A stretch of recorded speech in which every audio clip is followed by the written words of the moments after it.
Doctor Yunus প্রধান উপদেষ্টা হলে কি হবে? অন্তর্বর্তীকালীন সরকার গঠন করা হচ্ছে কাদেরকে নিয়ে?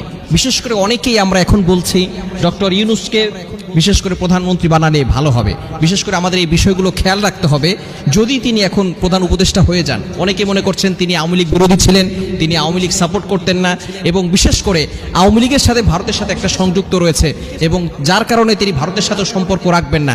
অনেকে এই বিষয়টাকে ফোকাস করে আমরা মনে করছি যে ডক্টর ইউনূসকে দিলে ভালো হবে। তবে আমাদেরকে এই বিষয়গুলো খেয়াল রাখতে হবে যে তিনি কিন্তু ব্যাংকের সাথে জড়িত আছেন, সুদের কারবারের সাথে জড়িত আছেন, যেটা ইসলাম সাপোর্ট করে না। আল্লাহ তাআলা পবিত্র কোরআনুল কারীমের ভিতরে নিজে বলে দিয়েছেন, 3 নম্বর পারার 3 নম্বর পৃষ্ঠা সূরা বাকারার 275 নম্বর আয়াতে আল্লাহ তাআলা বলে দিয়েছেন, আহাল্লাল্লাহুল বাইআ ওয়া হাররামার রিবা, বিজনেস লাউফুল অ্যান্ড ইউজুরি আনলাউফুল। আল্লাহ তাআলা ব্যবসাকে করেছেন হালাল আর সুদের কারবারকে করেছেন হারাম। সুতরাং এই ডক্টর ইউনূস সাহেব যদি সরকার হয়ে যান, প্রধান উপদেষ্টা হয়ে যান, প্রধানমন্ত্রী হয়ে যান, তাহলে কিন্তু তিনি এই সুদের সাথে জড়িত থাকবেন এবং তার সম্পর্ক আমেরিকা, বিশেষ করে ওই দেশের সাথে, বিশেষ করে তিনি ঘর থেকে মেয়েদেরকে বের করে দিয়ে এনজিও ভাবে বিভিন্নভাবে ব্যাংকের যেই ধরনের ব্যবসা অর্থনৈতিকভাবে কিন্তু বিভিন্ন হারাম যেই অর্থনৈতিক ব্যবস্থাপনা, সেটা আমাদের বাংলাদেশে চালু হয়ে যাওয়ার সম্ভাবনা আছে। সুতরাং এই বিষয়গুলো খেয়াল রাখা দরকার। এমন একজন সরকার আমাদেরকে তো সামনে নির্ধারণ করতে হবে, সকল জনগণকে আমাদেরকে সচেতন হয়ে এমন একজন সরকার আমাদের সামনে উপস্থাপন করতে হবে যিনি ইসলামকে ভালোবাসে, যিনি আল্লাহকে ভয় করে, যিনি আল্লাহ তাআলার প্রত্যেকটা বিধানকে মানে, কোরআন অনুযায়ী রাষ্ট্র চালাতে পারে, ইসলামকে ভালোবাসে। নবীজি সাল্লাল্লাহু আলাইহি ওয়াসাল্লাম যেভাবে রাষ্ট্র চালিয়েছেন, আবু বকর সিদ্দিক রাদিয়াল্লাহু তাআলা আনহু যেভাবে রাষ্ট্র চালিয়েছেন, ওমর রাদিয়াল্লাহু তাআলা আনহু যেভাবে অর্ধ পৃথিবী শাসন করেছেন, আলী রাদিয়াল্লাহু তাআলা আনহু, ওসমান রাদিয়াল্লাহু তাআলা আনহু, তারা যেভাবে রাষ্ট্র শাসন ব্যবস্থা করেছেন, এমন যদি আমরা কাউকে পেয়ে যাই তাহলে অবশ্যই আমরা তাদের দিকে ফোকাস করব যারা ইসলামকে ভালোবাসে। আমরা সামনে এমন একজন সরকারকে চাই যিনি আল্লাহকে ভয় করেন এবং প্রত্যেকটা মানুষকে ন্যায্য বিচার করেন, প্রত্যেকটা মানুষের হক, তাদের ন্যায্য আদায়গুলো, ন্যায্য পাওনাগুলো পরিপূর্ণভাবে আদায় করে দিতে পারে, যাদের বিচার কার্য ন্যায্য হয়, এমন একজন শাসক আমরা চাই।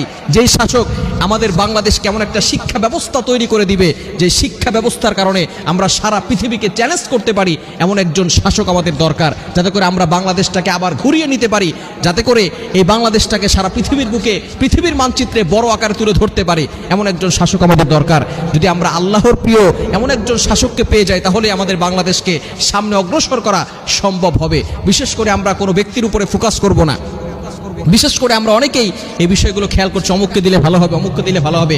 আগে দেখতে হবে সে ইসলামিক মাইন্ডের কিনা, তার ভিতরে আল্লাহর ভয় আছে কিনা। কারণ আল্লাহ পাক রব্বুল আলামিন জানিয়ে দিয়েছেন, ওয়া ইয়াত্তাকিল্লাহা ইয়াজআল লাহু মাখরাজা, যার ভিতরে আল্লাহর তাকওয়া আছে, যার ভিতরে আল্লাহর ভয় আছে, তার জন্য আল্লাহ পাক রব্বুল আলামিন হাজারো দরজা খুলে দেন, তার জন্য আল্লাহ পাক রব্বুল আলামিনের সাহায্য আসে, আল্লাহ তাআলা তাকে ভালোবাসেন, আল্লাহ পাক রব্বুল আলামিন তাকে মহব্বত করেন। সুতরাং এমন শাসক আমরা চাই, যেই শাসক ন্যায্য বিচার করবে, যেই শাসক মানুষের হকগুলো পরিপূর্ণভাবে আদায় করবে এবং আল্লাহর ভয় তার ভিতরে থাকবে, সে কখনো বেইনসাফি করবে না, যাতে করে এমন কিছু আমরা না করি। আল্লাহ পাক রব্বুল আলামিন আমাদের সকলকে এই বিষয়গুলো বুঝার তৌফিক দান করেন। তবে এখন সাময়িক সময়ের জন্য ডক্টর ইউনূস সাহেবকে দিলে কিছু সময়ের জন্য, যাতে করে আমাদের দেশটা একটু স্থিতিশীল হয়, এই জন্য সাময়িক সময়ের জন্য ডক্টর ইউনূস সাহেবকে দিলে আপাতত ভালো হবে। তবে অতি দ্রুত আমাদের বাংলাদেশে এমন একজন শাসক দ্রুতভাবে যাতে করে আমরা নির্ধারণ করতে পারি, আর অন্য কোনো দেশের মানুষরা যাতে করে আমাদের বাংলাদেশকে